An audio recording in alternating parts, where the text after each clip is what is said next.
विद्युत क्षेत्र समस्थितिमान पृष्ठने लंबरूपे होय छे तेम साबित करो। समस्थितिमान पृष्ठ पर दरेक बिंदुए विद्युत स्थितिमान समान होय। आ समस्थितिमान पृष्ठ थई गयो। आ समस्थितिमान पृष्ठ परना बे बिंदु लई लीए, एक ए बिंदु बीजू बी बिंदु। समस्थितिमान पृष्ठ पर दरेक बिंदुए विद्युत स्थितिमान समान होय एनो मतलब VA = VB थाय। ए बिंदुएथी एक विद्युत भार Q ने આપણે A થી B બિંદુએ લઈ જવો છે। તો Q વિદ્યુત ભારને A થી B બિંદુ પર લઈ જવા કરવું પડતું કાર્ય W થશે Q ડેલ્ટા V। સૂત્ર ક્યાંથી આવ્યું? સિન્સ વિદ્યુત સ્થિતિમાન બરાબર છેદમાં હોય ને એકમ લેવાનું એટલે એકમ ધન વિદ્યુત ભાર પર કરવું પડતું કાર્ય। तो W = Q × V परथी आपणे लीधुं Q delta V। Delta V એટલે વિદ્યુત સ્થિતિમાનનો તફાવત। વિદ્યુત ભારને A થી B બિંદુ સુધી લઈ જવું છે। B બિંદુ એ અંતિમ બિંદુ છે, એનો મતલબ આપણે લઈ શકીએ VB - VA। પરંતુ જુઓ તમે A અને B બંને સમસ્થિતિમાન પૃષ્ઠ ઉપરના બિંદુઓ હોવાને કારણે એમનું વિદ્યુત સ્થિતિમાન સમાન થાય તો આ તફાવત પણ શું થઈ જશે? 0 થઈ જશે। કેમ 0 થયો? સિન્સ VA = શું છે? VB। તો આ 0 થઈ ગયો। આનો હું સમીકરણ નંબર 1 કહી દઉં।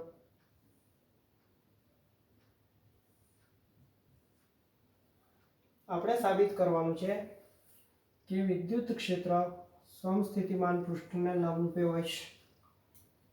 तो अहींया जोईए हवे कार्यનું બીજું સૂત્ર। तो कार्य W = F.dl। dl એનો મતલબ કે A થી B સુધી લઈ જવાનું છે, એટલે આ દિશામાંનો આપણે સૂક્ષ્મ સ્થાનાંતર dl લઈએ છીએ। F નું સૂત્ર થાય Q × E dot dl। F = QE થાય = QE dl cos थीटा।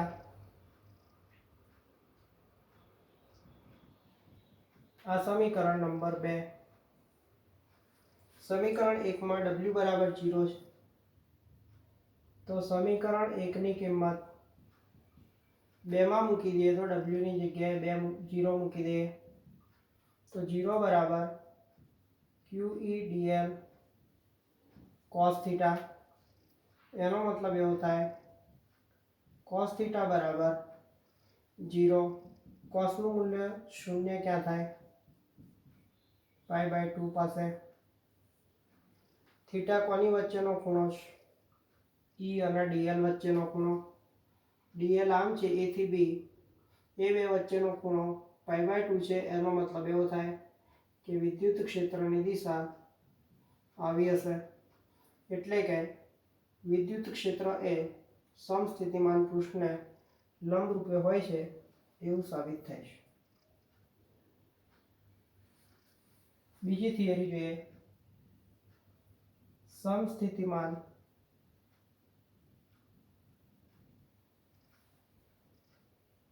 પૃષ્ઠને લગતી નોંધનીય બાબતો।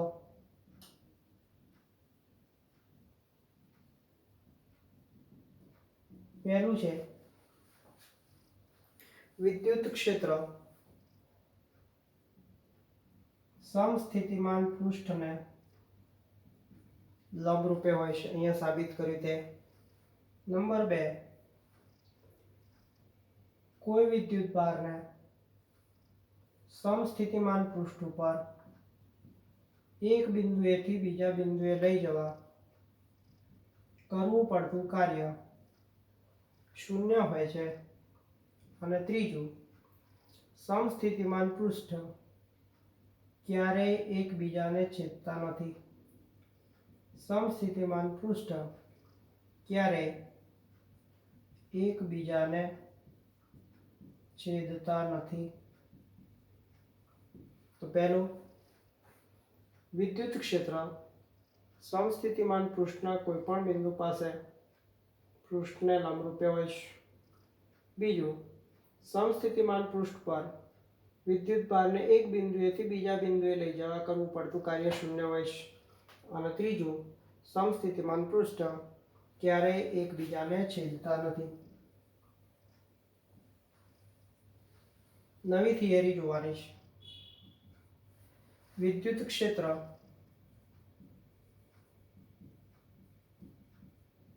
અને વિદ્યુત સ્થિતિમાન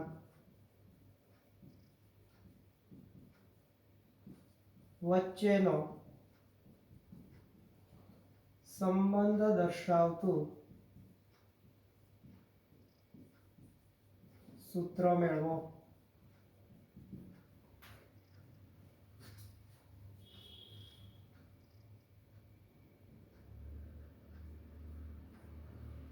અહીંયા બે સમસ્થિતિમાન પૃષ્ઠ દોરું છું. એક આ પૃષ્ઠ થઈ ગયું સમસ્થિતિમાન પૃષ્ઠ. બીજું સમસ્થિતિમાન પૃષ્ઠ અહીંયા દોરું છું. આ બીજું સમસ્થિતિમાન પૃષ્ઠ થઈ ગયું. આ બે પૃષ્ઠ વચ્ચેનું અંતર ડેલ્ટા એલ લઈ લઈએ છીએ. આ સમસ્થિતિમાન પૃષ્ઠનું બિંદુ એ, આ સમસ્થિતિમાન પૃષ્ઠનું બિંદુ બી, આ સમસ્થિતિમાન પૃષ્ઠનું વિદ્યુત સ્થિતિમાન વી અને આ પૃષ્ઠનું વિદ્યુત સ્થિતિમાન વી પ્લસ ડેલ્ટા વી લઈએ છીએ. અહીંયા વિદ્યુત ક્ષેત્રની દિશા આવી છે. હવે કોઈ એક વિદ્યુત ભાર Q ને બી બિંદુએથી એ બિંદુએ લઈ જવો છે. તો આ દરમિયાન થતું કાર્ય શોધવાનું છે. તો વિદ્યુત ભાર Q ને એ બિંદુ પરથી બી બિંદુએ લઈ જવા માટે કરવું પડતું કાર્ય. વિદ્યુત ભાર Q ને બી થી એ બિંદુ સુધી લઈ જવા કરવું પડતું કાર્ય W is equal to Q delta V થાય. Q તો છે જ. ડેલ્ટા V એટલે બી થી એ બિંદુએ લઈ જવું છે. એ બિંદુ અંતિમ બિંદુ થાય એટલે VA માઇનસ શરૂઆતનું વિદ્યુત સ્થિતિમાન VB is equal two VA કેટલા છે? V માઇનસ VB કેટલા? તો કે V પ્લસ ડેલ્ટા V. સાદું રૂપ આપીએ Q V minus V cancel થશે. માઇનસ અંદર ગુણ્યા માઇનસ V, અંદર ગુણ્યા નિશાની બદલાઈ જાય, માઇનસ ડેલ્ટા V થશે. તો ધેરફોર કાર્યનું સૂત્ર આવી ગયું. આ minus cancel, minus Q delta V. આ કાર્યનું એક સૂત્ર થઈ ગયું. કાર્યનું બીજું સૂત્ર શોધવાનું છે. જોઈએ આપણે. કાર્યનું સૂત્ર મૂકીએ. કાર્ય આનું સમીકરણ 1 કહી દઈએ છે. કાર્યનું બીજું સૂત્ર W ઇઝ ઇક્વલ ટુ આગળ જોયું તે પ્રમાણે QE, અહીંયા બે પૃષ્ઠ વચ્ચેનું અંતર ડેલ્ટા એલ છે તો QE ડેલ્ટા એલ લઈ લઈએ. આ સમીકરણ નંબર 2. 2 ની કિંમત 1 માં મૂકી દઈએ. સમીકરણ 2 ની કિંમત 1 માં મૂકતા તો W ની જગ્યાએ મૂકી દેવાનું QE delta L is equal to minus Q delta V. બંને બાજુથી Q કેન્સલ થશે. Q ગયા. આપણે શોધવાનું છે વિદ્યુત ક્ષેત્ર. E is equal to minus delta V by delta L. આ થઈ ગયું વિદ્યુત ક્ષેત્ર અને વિદ્યુત સ્થિતિમાન વચ્ચેનો સંબંધ. અહીંયા લખીશું આપણે delta V by delta L अथवा तो V/L ने विद्युत स्थितिमान प्रचलन कहे छे।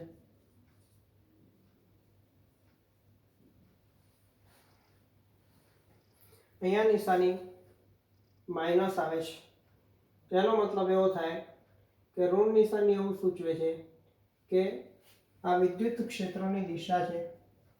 विद्युत क्षेत्रनी दिशामां जईए तेम विद्युत स्थितिमान घटे छे।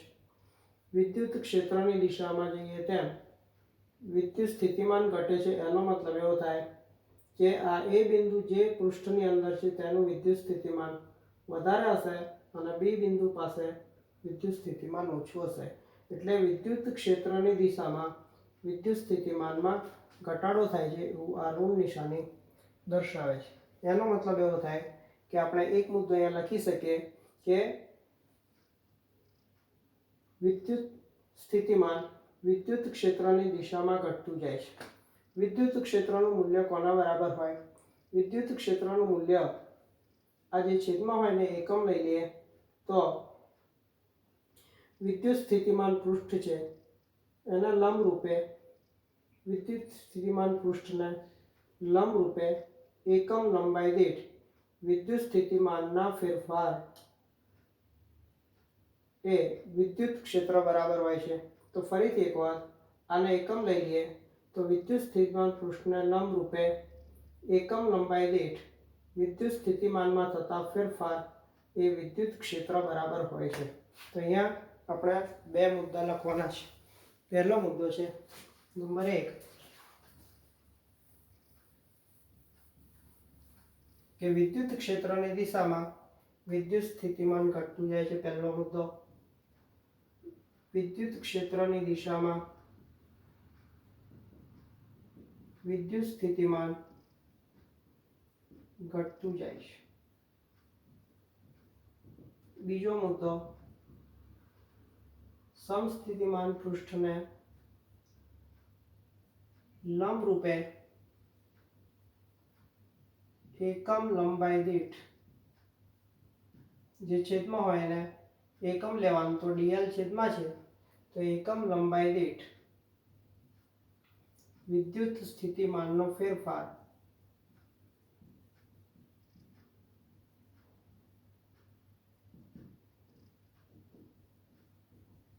विद्युत क्षेत्र बराबर होय छे।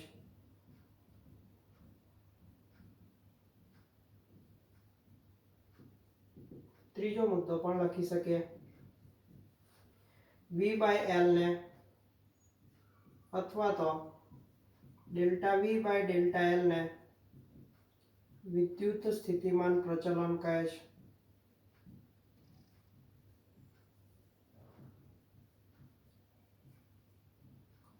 विद्युत क्षेत्र कोना बराबर होय तो विद्युत क्षेत्र ए विद्युत स्थितिमान प्रचलन डेल्टा V/डेल्टा L विद्युत क्षेत्र ए विद्युत स्थितिमान प्रचलनना ऋण मूल्य बराबर होय छे।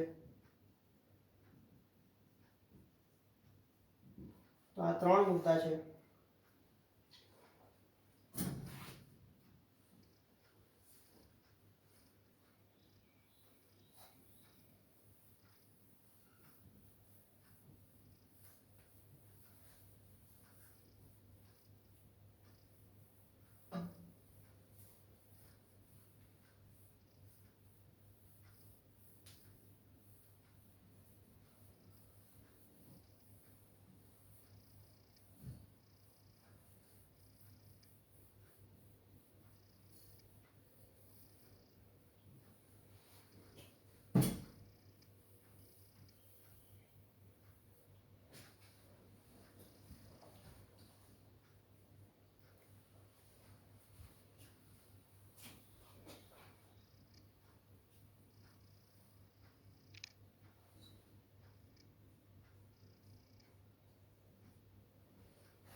હવે જોવાનું છે આપણે સ્થિતિ ઉર્જા જોવાની છે. તો વિદ્યુત ભારના તંત્રની સ્થિતિ ઉર્જા જોઈએ.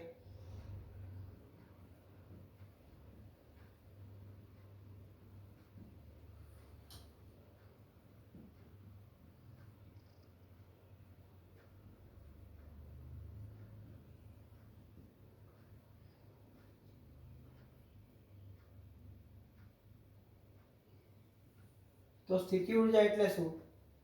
તો આપણે વિદ્યુત સ્થિતિમાનનું સૂત્ર લખ્યું હતું, V is equal to W by Q. એનો મતલબ એવો થાય, અહીંયા કેપિટલ Q વિદ્યુત ભાર મૂકું છું, એનું વિદ્યુત ક્ષેત્ર અહીં સુધી લાગુ પડે છે. અહીંયા આ અનંત અંતર હતું, આપણે અહીંયા વિદ્યુત ભાર લીધો તો એકમ, એની જગ્યાએ Q વિદ્યુત ભાર લઈ લઉં તો આ Q વિદ્યુત ભારને વિદ્યુત ક્ષેત્રમાં આપેલ બિંદુ સુધી લાવવા કરવા પડતા કાર્યને સ્થિતિ ઉર્જા કહેવાય. એટલે પહેલામાં આપણે એકમ ધન વિદ્યુત ભાર લેતા હતા, એની જગ્યાએ Q વિદ્યુત ભારને અનંત અંતરેથી વિદ્યુત ક્ષેત્રમાં આપેલ બિંદુ સુધી લાવવા કરવા પડતા કાર્યને સ્થિતિ ઉર્જા કહેવાય. અહીંયા આપણે એવું કહીએ, આ તો અનંત અંતરેથી લાવ્યા હતા, પરંતુ સમજો કે વિદ્યુત ભારને વિદ્યુત ક્ષેત્રમાં જ એક બિંદુએથી બીજા બિંદુએ લઈ જવું હોય તો એ દરમિયાન થતું કાર્ય Q ડેલ્ટા V થશે. અને આ જે કાર્ય છે એને વિદ્યુત ભારના તંત્રની સ્થિતિ ઉર્જા કહેવાય. સમજો અહીંયા આપણે સૂત્ર જોવાનું છે, બે વિદ્યુત ભારોના તંત્રની સ્થિતિ ઉર્જા. સ્થિતિ ઉર્જા એટલે વિદ્યુત ક્ષેત્રમાં વિદ્યુત ભાર પર કરવું પડતું કાર્ય.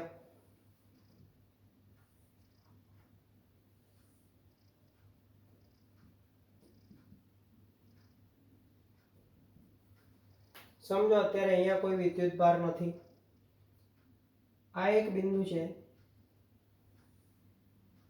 જેનો સ્થાન સદિશ r1 છે. આ બિંદુ પર હું q1 વિદ્યુત ભાર મૂકું છું. તો આ q1 વિદ્યુત ભાર છે એ કોઈ પણ વિદ્યુત ક્ષેત્રમાં નથી, અહીંયા કોઈ અત્યારે વિદ્યુત ક્ષેત્ર પ્રવર્તતું નથી. તો આ q1 વિદ્યુત ભાર છે એની ઉપર કોઈ વિદ્યુત ક્ષેત્રમાં ન હોવાથી q1 વિદ્યુત ભારને ઉગમ બિંદુથી r1 અંતરે રહેલા બિંદુએ મૂકીએ ત્યારે કરવું પડતું કાર્ય W1 ઇક્વલ ટુ થઈ જશે 0. હવે કોઈ એક બીજો વિદ્યુત ભાર છે, એને આપણે ઉગમ બિંદુથી r2 અંતરે લાવીએ છીએ, તો આ વિદ્યુત ભાર Q2 થઈ ગયો. તો આ Q2 વિદ્યુત ભાર છે એને ઉગમ બિંદુથી r2 અંતરે લાવીએ છીએ ત્યારે આ વિદ્યુત ભાર છે એ Q1 વિદ્યુત ભારના વિદ્યુત ક્ષેત્રમાં આવી જાય છે. એના કારણે Q2 પર કરવું પડતું કાર્ય W2 is equal two Q2 વિદ્યુત ભાર પર કરવું પડતું કાર્ય Q2 ઇન્ટુ થઈ જશે V1. અહીંયા આપણે સૂત્ર જોયું તે W is equal two Q into V.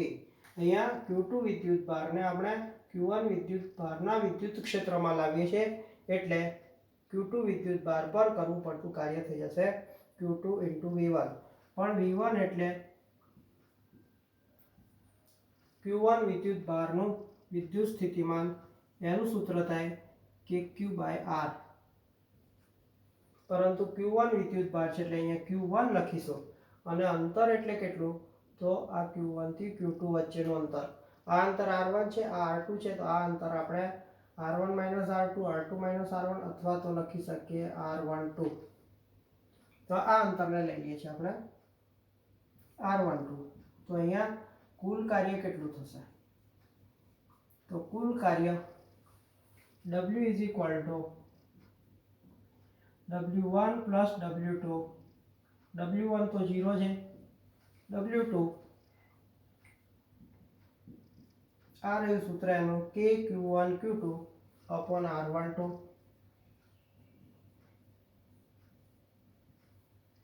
તો આ જે કાર્ય છે એને કહેવાય બે વિદ્યુત ભારોના તંત્રની સ્થિતિ ઊર્જા થઈ ગઈ. તો વિદ્યુત ભાર તંત્રની સ્થિતિ ઊર્જા એટલે શું? તો એનો મતલબ એવો થાય કે Q વિદ્યુત ભાર છે એને અનંત અંતરેથી વિદ્યુત ક્ષેત્રમાં આપેલ બિંદુ સુધી લાવવા કરવું પડતું કાર્ય. પરંતુ અનંત અંતરેથી ના લાવીએ અને વિદ્યુત ક્ષેત્રની અંદર જ બે બિંદુઓ હોય તો એક બિંદુએથી બીજા બિંદુએ વિદ્યુત ભારને લઈ જવા કરવું પડતું કાર્ય W Q ડેલ્ટા V એ અનુસાર આ પણ સ્થિતિ ઊર્જાનું સૂત્ર થશે. તો અહીંયા Q1 અને Q2 વિદ્યુત ભારોના બે વિદ્યુત ભારોના તંત્રની સ્થિતિ ઊર્જાનું સૂત્ર થશે Q K Q1 Q2 R12. તો કેવી રીતે આપણે ત્રણ વિદ્યુત ભારોના તંત્રની સ્થિતિ ઊર્જાનું પણ સૂત્ર મેળવી શકીએ? તો બે વિદ્યુત ભાર છે એની જગ્યાએ ત્રણ વિદ્યુત ભારોના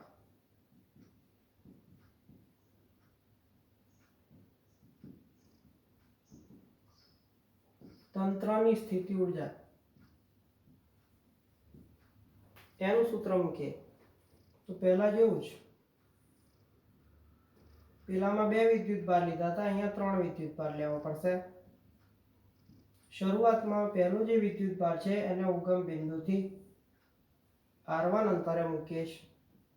તો આ થઈ ગયું Q1. આ Q1 વિદ્યુત ભારને મૂકીએ ત્યારે કોઈ વિદ્યુત ક્ષેત્ર નથી એટલે Q1 વિદ્યુત ભાર પર કરવું પડતું કાર્ય W1 તો 0 જ થશે. બીજો વિદ્યુત ભાર છે એને ઉગમ બિંદુથી R2 અંતરે મૂકીશ. બીજો વિદ્યુત ભાર Q2. તો આ દરમિયાન થતું કાર્ય Q2 વિદ્યુત ભારને કરવું પડતું કાર્ય થશે.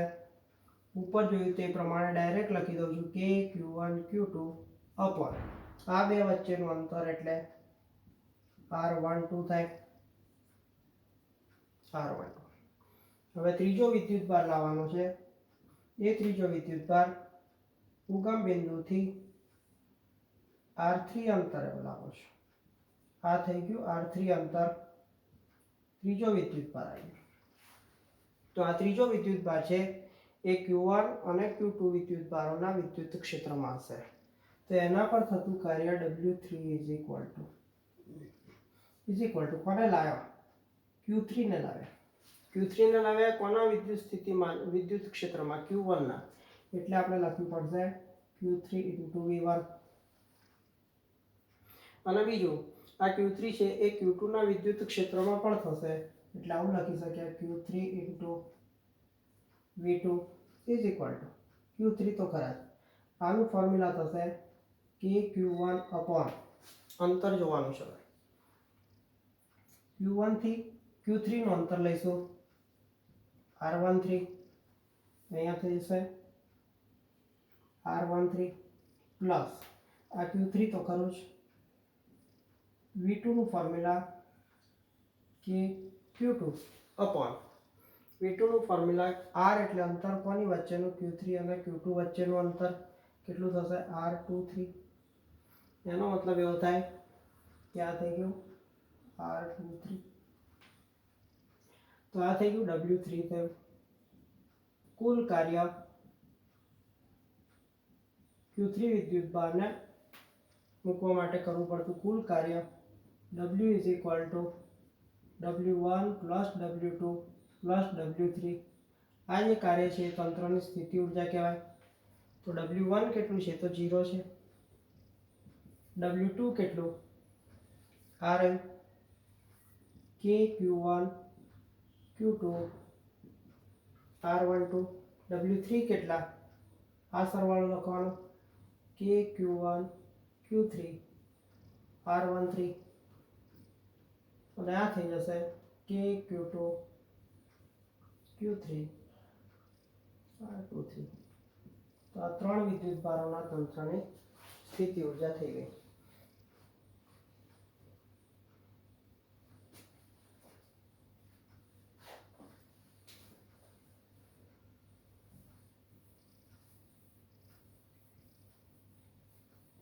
હવે સૂત્ર લેવાનું છે.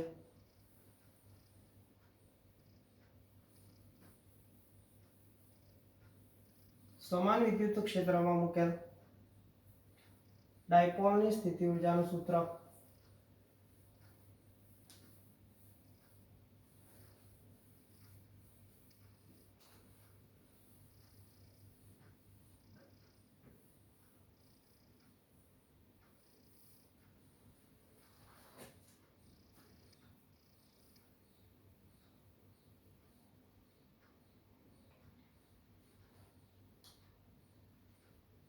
સમાન અથવા નિયમિત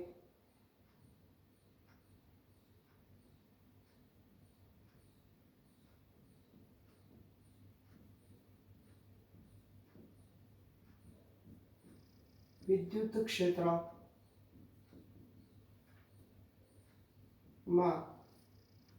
મૂકેલ વિદ્યુત ડાયપોલ ની સ્થિતિ ઊર્જાનું સૂત્ર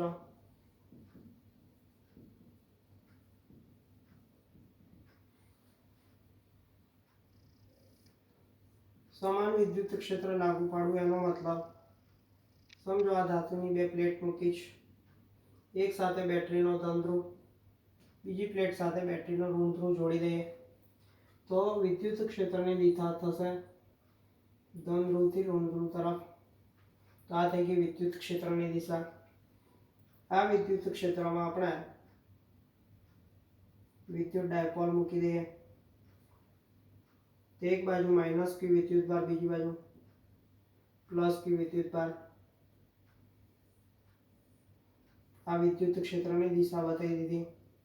આ એનું મધ્ય બિંદુ, માઇનસ ક્યુ થી મધ્ય બિંદુનું અંતર એ અને O થી પ્લસ ક્યુ નું અંતર પણ એ થઈ જશે. અત્યારે ડાયપોલ છે એ થીટા કોણે છે.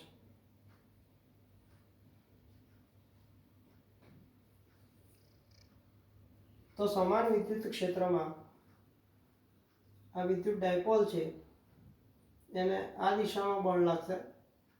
માઇનસ ક્યુ છે એ આ બાજુ આકર્ષાશે, એના પર લાગતું બળ F માઇનસ, આ બાજુ લાગતું બળ F પ્લસ. અહીંયા F માઇનસ અને F પ્લસ સમાન મૂલ્યના પરસ્પર વિરુદ્ધ દિશામાં છે, પરંતુ એક રેખસ્થ નથી એટલે ટોર્ક લાગશે. તો ટોર્કને લીધે થતું કાર્ય લખવાનું છે. તો સમાન વિદ્યુત ક્ષેત્રમાં મૂકેલ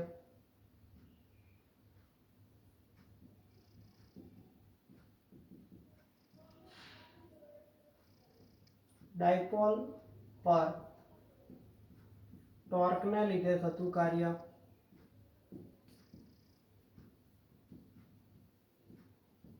W is equal two integration tau D theta થાય. ક્યાંથી આવ્યું સૂત્ર?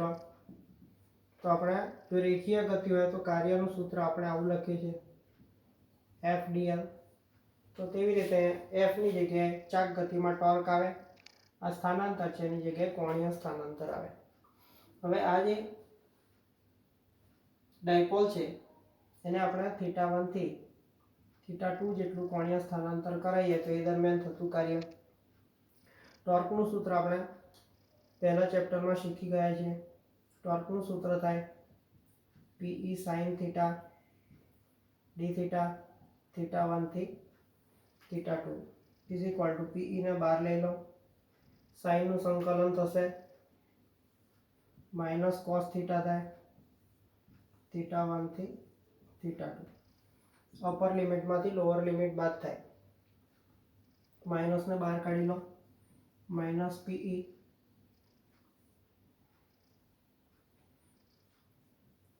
અપર લિમિટ એટલે cos θ2, લોઅર લિમિટ એટલે cos θ1. તો આ કાર્યનું સૂત્ર આવી ગયું. આ કાર્ય છે અને આપણે સ્થિતિ ઊર્જા પણ કહી શકીએ એટલે U is equal to minus Pe cos θ2 minus cos θ1. θ2 is equal to theta અને θ1 ઇક્વલ ટુ π/2 લેતા આ π/2 લઈ લઈએ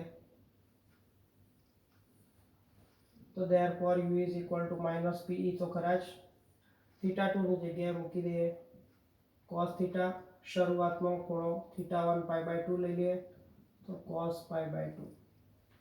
cos π/2 0 થાય તો therefore U is equal to minus Pe. આ થઈ ગયું cos θ, cos π/2 થઈ 0.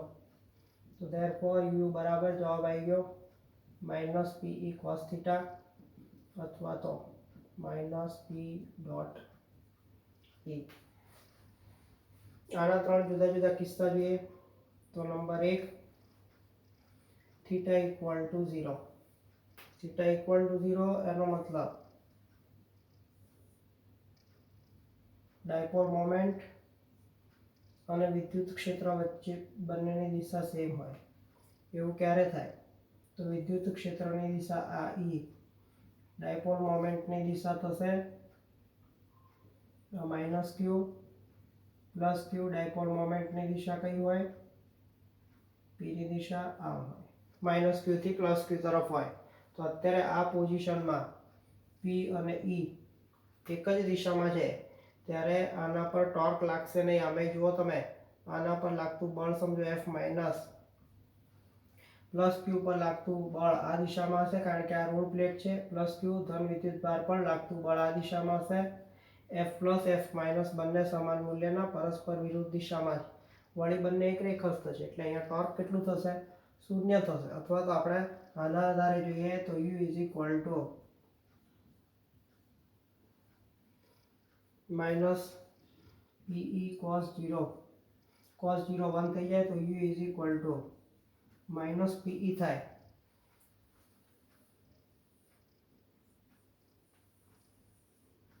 તો આને કહે છે આ સ્થિતિમાં ડાયપોલ સમતોલન સ્થિતિમાં હોય છે।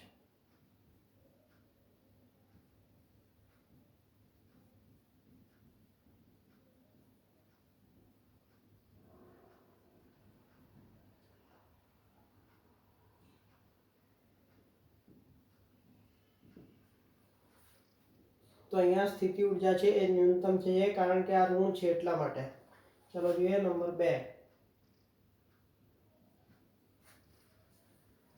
થીટા ઇક્વલ ટુ 180 ડિગ્રી લઈએ।